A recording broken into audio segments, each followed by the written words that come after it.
Welcome to Sissygram Spicy Story channel. If you like my voice, then hit the like button and do subscribe our channel for regular updates. Today I come up with whole new content of story. So, now let's start the story. Ever since I discovered the messages on Alex's phone, everything in my life seemed to shift. There he was, my husband of 15 years, sending affectionate words and promises to someone else. The betrayal stung deeply, like acid in my chest. But instead of rage or wanting to lash out, something colder took over me as I sat there, flipping through silk scarves in my drawer, an anniversary gift from Alex. The irony of it all didn't escape me. I knew exactly what I needed to do. I wanted him to feel exposed and vulnerable, just as I had. I decided that if he loved women so much, he'd become one, at least in appearance. Over the next few days, while Alex was at work, I turned our house into a different kind of battleground. I gathered slinky dresses, floral blouses, swirling skirts, and those soft silk scarves. These scarves whispered to me of transformation. When I finally confronted him, the shock on his face as he saw the clothes laid out was nothing compared to his reaction when I gave him my ultimatum. This is your way out, Alex. Become Alina. Walk in my shoes. Feel what it's like to be admired but also exposed. Or we end this, all of it. My voice was calm, but there was an intensity to it that even I found unsettling. To my surprise, his resistance crumbled quickly. Maybe it was guilt, or maybe fear of losing everything in a scandal. I guided him through the process of dressing up, and as I did, I felt a strange mixture of empowerment and sadness. Each item he put on, the stockings, the bra with forms, the makeup, transformed him. It wasn't just about clothes or makeup. It was about the vulnerability of being someone society judges. The way the dress rustled as he moved, the discomfort in his movements. It was intoxicating to watch him transform, and I felt my own emotions shift from hurt to something darker and more complex. Look at yourself, Alina. Really look, I told him softly. He did, and I saw something shift in his eyes. Fear, yes, but also a strange acceptance. For the first time, he wasn't just Alex, he was Alina. And I wondered whether this punishment was for him alone or for both of us. The night I laid out the ultimatum, our kitchen table became a negotiation table where I presented him with a contract. It was meticulously detailed, outlining every change he would go through to become Alina. Legal name changes, hormone therapy, surgeries, everything was planned. Every step laid out as though it was a course we'd charted together. He looked over the documents, pale and shaking, but then he asked, If I do this, what then? Do we stay married? Do we live as friends? We see, I replied, my heart tightening. We see how you adapt. We see if Alina is someone I can live with, because Alex is not. The transformation plan was brutal. Legal changes, hormone therapy, surgeries, each step irreversible. Alex would undergo breast implants, facial reconstruction, and voice modification. I watched him, unsure of whether I had pushed too far, but I couldn't deny the strange pride I felt in his courage. The voice surgery was particularly challenging. When Alina spoke with her new voice for the first time, it startled both of us. I could feel the vulnerability in each word. She spoke, but I also felt pride in how hard she was working to find herself. The facial reconstruction was the most invasive. When Alina came out of surgery, bruised and swollen, the person staring back at us was undeniably female. She looked at herself in the mirror, a mixture of awe and acceptance in her eyes, and I couldn't help but feel proud.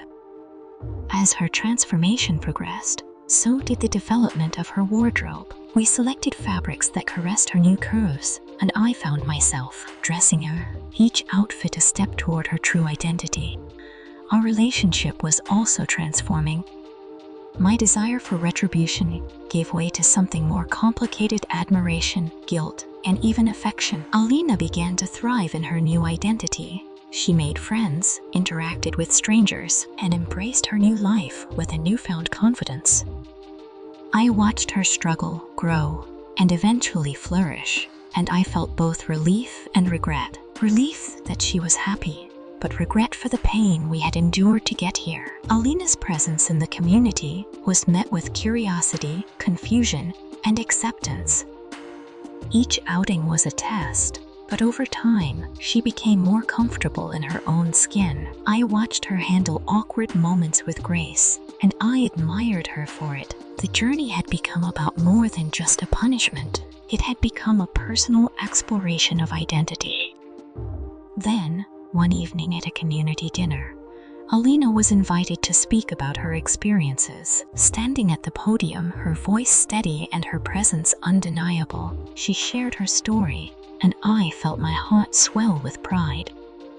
This journey, which had started with punishment, had turned into a profound exploration of love, resilience, and transformation. As months passed, the last steps of the transformation loomed ahead: final surgeries, the sealing of her identity.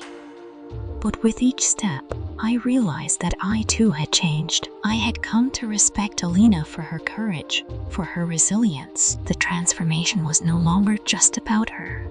It had reshaped me as well. After her final surgery, when I visited her in the hospital, I saw her not with resentment or anger, but with gratitude. It was a moment of unspoken understanding. That night, as we sat across from each other at the kitchen table, the same table where it all began, Alina asked me, "What do you want from us now? What does this new life mean for you?" Her question cut through everything, and I finally understood that I wanted more than retribution. I wanted a future with her, a future where we could rebuild what we had lost, not as remnants of the past, but as new people, partners who had traveled through hardship and found peace. "I want to start fresh," I said, my voice thick with emotion. "Watching you become who you are has changed me. Tess, made me realize how much we still have to gain together." Alina nodded, a hopeful smile breaking through her uncertainty. "I'd like that," she said. "I'd like that very much." And so, we decided to renew our vows, not as a way to close a chapter, but as a new beginning. The ceremony, set under spring blossoms, was a celebration of our transformation.